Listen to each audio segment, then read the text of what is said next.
Hello అండి, welcome to my channel. ఈరోజు మన వీడియోలో ఉప్మా బిర్యానీ మన దీపగారు వంటలక్క చేశారు కదా, ఆ ఉప్మా బిర్యానీనే ఇప్పుడు నేను చేస్తున్నాను.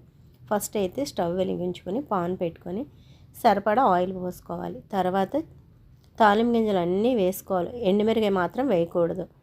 ఉల్లిపాయ, టమాటా, పచ్చిమిరకాయలు, కరివేపాకు వేసుకోవాలి. తర్వాత పలవ ఆకు, చెక్క, లవంగాయలు, అల్లం పేస్టు, ఉప్పు, పసుపు వేసుకొని బాగా కలుపుకోవాలి.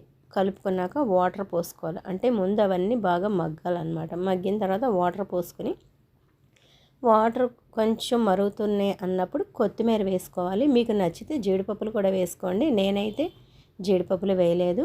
ఇప్పుడు బాగా వాటర్ మరిగేటప్పుడు ఒక గ్లాసు రవ్వ అయితే తీసుకొని గరిటితో కలుపుతూ రవ్వ వేయాలి. రవ్వ వేసేటప్పుడు కంపల్సరీ కలపాలి, లేదంటే ఉండలు కట్టేస్తుంది.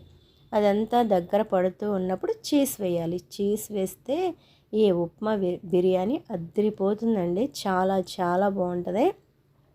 మీరు ఎవరైనా సరే ఈ ఉప్మా బిర్యానీ ట్రై చేయకపోతే కంపల్సరీ ట్రై చేయండి, మీకు నచ్చుద్ది. అలాగే ఇది టేస్ట్ చేసిన తర్వాత ఎలా ఉందో కామెంట్ చేయండి. మన ఛానల్ని సబ్స్క్రైబ్ చేయండి.